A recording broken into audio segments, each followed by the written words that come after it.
આ ડિજિટલ યુગમાં એઆઈ અને ચેટ જીપીટીનો ઉપયોગ ભરપૂર કરવામાં આવે છે, જેમાં વિદ્યાર્થીઓ અને આજનો યુવાન સારી એવી માહિતી પણ મેળવી શકે છે, પરંતુ તેનો નેગેટિવ ઉપયોગ પણ આજના સમયમાં બહુ થઈ રહ્યો છે.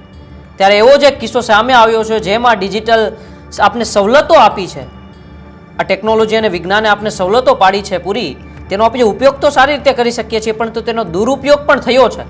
જાણીશું ચેટ જીપીટી અને જેમિનીના દુરુપયોગના ચોંકાવનારા કિસ્સા વિશે. નમસ્કાર, ન્યૂઝરૂમ ગુજરાતની સાથે હું મંકા છું.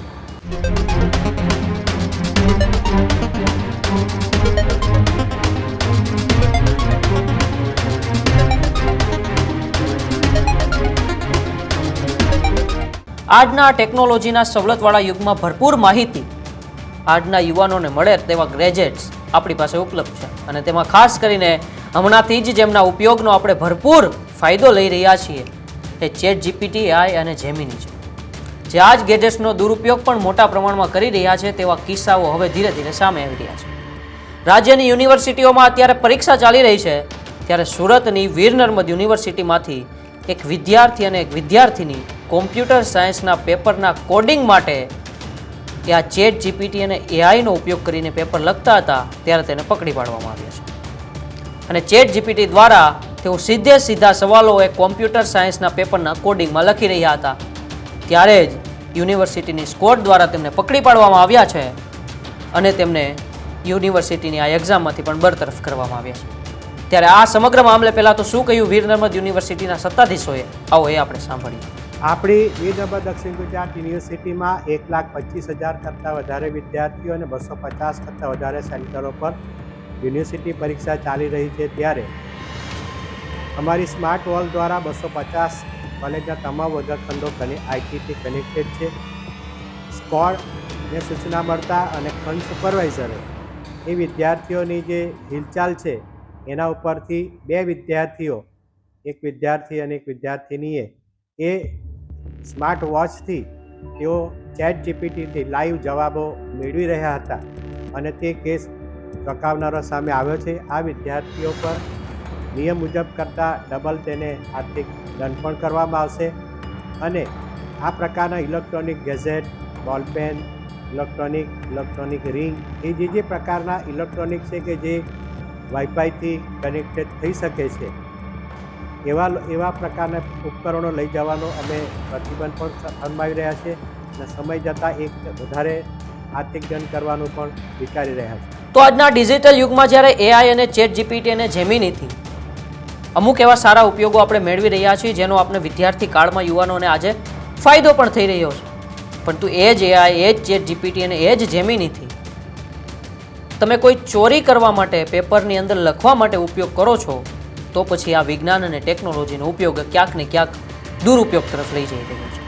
અને એવું જ આજની આ ઘટનામાં બન્યું હતું કે વીર નર્મદ યુનિવર્સિટીની પરીક્ષા ચાલી રહી હતી, તેમની અંદર કોમ્પ્યુટર સાયન્સનું પેપર હતું અને વિદ્યાર્થીઓ શાંતિપૂર્ણ પેપર લખી રહ્યા હતા, પણ એ જ વચ્ચે એક વિદ્યાર્થી અને એક વિદ્યાર્થિનીને યુનિવર્સિટીની સ્કોડ પકડી પાડે છે, અને તેઓ સીધા જ એઆઈ અને ચેટ જીપીટી અને જેમિનીના આન્સર પેપરમાં લખતા જોવા મળી રહ્યા. સ્માર્ટ વોચ વડે તેઓ સ્માર્ટ વોચને ગમે એમ કરીને વર્ગખંડની અંદર લઈ જાય છે, અને ત્યાંથી સ્માર્ટ વોચનો ઉપયોગ કરીને સીધા જ આન્સર ચેટ જીપીટી અને એઆઈમાંથી લખી રહ્યા હતા. જ્યારે એઆઈ અને ચેટ જીપીટી, જેમિનીનો ઉપયોગ ધીરે ધીરે વધવા લાગ્યો હતો, ત્યારે એક્સપર્ટોએ એવું માન્યું હતું કે આ એઆઈ, ચેટ જીપીટી અને જેમિનીથી આજના યુવાનોની વિચાર શક્તિ ક્યાંક ને ક્યાંક ખતમ થઈ જશે. એક યુગ હતો કે જ્યારે ચિઠ્ઠી લઈને વિદ્યાર્થીઓ ચોરી કરતા હતા, પરંતુ આજે ડિજિટલ યુગમાં હવે સીધા ચેટ જીપીટી, જેમિનીને એઆઈથી ચોરી કરવા લાગ્યો છે. ત્યારે હવે વીર નર્મદ યુનિવર્સિટીના સત્તાધીશોએ કહ્યું છે કે આ વિદ્યાર્થી અને વિદ્યાર્થિનીને ડબલ આર્થિક દંડ પણ ફટકારવામાં આવ્યો છે અને પરીક્ષાથી બરતરફ પણ કરવામાં આવ્યા છે. પરંતુ એક પરીક્ષા ના આપવાથી કોઈ ફેર નહીં પડી જાય, પરંતુ આજના યુવાનોને એઆઈ અને ચેટ જીપીટી અને જેમિનીનો જે ઉપયોગ છે તેની સાચી રીતની સમજ કેળવવી એ ખૂબ જ મહત્વનું છે. એઆઈ, ચેટ જીપીટી કે જેમિની તમને વિચાર શક્તિ અને તમારા વિચારોને તેમાં પ્રમાણ ના કરી શકે. એઆઈ, ચેટ જીપીટી અને જેમિનીનો ઉપયોગ માત્ર તમારે મુદ્દા કે ટોપિક માટે કરવાનો હોય છે, પરંતુ આજના વિદ્યાર્થીઓ આ ચેટ જીપીટી, જેમિની અને એઆઈનો ઉપયોગ પોતાના સીધા આન્સરો માટે કરી રહ્યું છે. એક્સપર્ટોએ કહ્યું હતું કે આ એઆઈથી ક્યાંક ને ક્યાંક વિદ્યાર્થી કાળની જે જીવન હોય છે તેમની વિચાર શક્તિ જે રહેલી છે તે પૂર્ણ થઈ જશે. અને એવું જ અત્યારે લાગી રહ્યું છે, કારણ કે વિદ્યાર્થીઓ હવે પરીક્ષામાં પણ એઆઈનો ઉપયોગ કરવા જવા માંડ્યા. ત્યારે વીર નર્મદ યુનિવર્સિટીના તંત્ર ઉપર પણ સવાલો થાય છે કે સ્માર્ટ વોચ લઈને વિદ્યાર્થીઓ કેવી રીતના અંદર પહોંચ્યા, કારણ કે સઘન ચેકિંગ બહાર થતું હોય છે.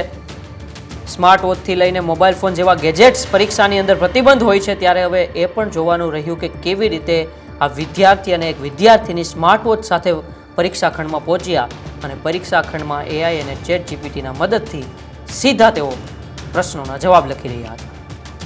તો આજના વિદ્યાર્થીઓ જે પ્રકારે એઆઈ અને ચેટ જીપીટી જેમિનીનો ઉપયોગ કરી રહ્યા છે તે ક્યાંક ને ક્યાંક હવે દુરુપયોગ તરફ થતું જાય છે, કારણ કે ચેટ જીપીટી જેમિની અને એઆઈથી ઘણા એવા દુરુપયોગના કિસ્સાઓ પણ સામે આવતા જાય છે.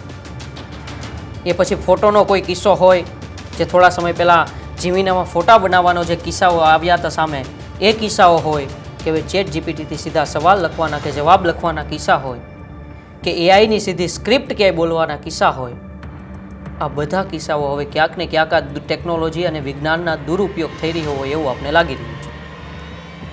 કારણ કે વિજ્ઞાન અને ટેકનોલોજીનો ઉપયોગ આપણે સારી રીતે કરી શકીએ તેની સમજણ પણ આપણે હોવી જોઈએ. ત્યારે જ આપણે વિજ્ઞાનનો ઉપયોગ સારી રીતે કરી શકતા હોય છે. ટેકનોલોજીના ગેજેટ્સ તો આપણી પાસે ઘણા છે, મોબાઈલ, કોમ્પ્યુટર, લેપટોપ, આ બધાના ઉપયોગની પણ આપણે ખબર હોવી જોઈએ, નહીતર પછી તેના દુરુપયોગ તરફ આપણે જતા હોય છે. અને તેવું જ આજે વીર નર્મદ યુનિવર્સિટીના પરીક્ષા ખંડમાં બન્યું હતું, જેમાં વિજ્ઞાન અને ટેકનોલોજીનો ક્યાંક ને ક્યાંક વિદ્યાર્થી જીવનમાં દુરુપયોગ થઈ રહ્યો છે.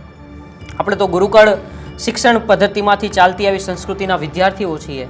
પહેલાંના સમયમાં તો માત્ર શ્રવણ કરીને વિદ્યાર્થીઓ યાદ રાખતા હતા અને લખતા હતા.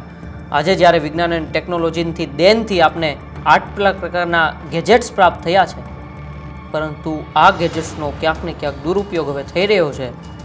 ત્યારે આ બાબતે તમારું શું માનવું છે કે એઆઈ, ચેટ જીપીટી, જેમિની કે ઇવન કોઈ પણ વિજ્ઞાન અને ટેકનોલોજીકલ ગેજેટ્સ, તેનો ઉપયોગ કેવી રીતના કરવો જોઈએ અને દુરુપયોગ થઈ છે તો તેને કેવી રીતના રોકવો જોઈએ? અમારા કોમેન્ટ બોક્સમાં તમે અચૂકથી જણાવજો. અને અમારી ન્યૂઝરૂમ ગુજરાતની ચેનલને તમે હજુ સુધી સબસ્ક્રાઇબ ના કરી હોય તો કરી લેજો, કારણ કે આવી જ અવનવી માહિતી સાથે અમે તમારા સુધી આવતા રહીશું. ત્યાં સુધી જોતા રહો ન્યૂઝરૂમ ગુજરાત. નમસ્કાર.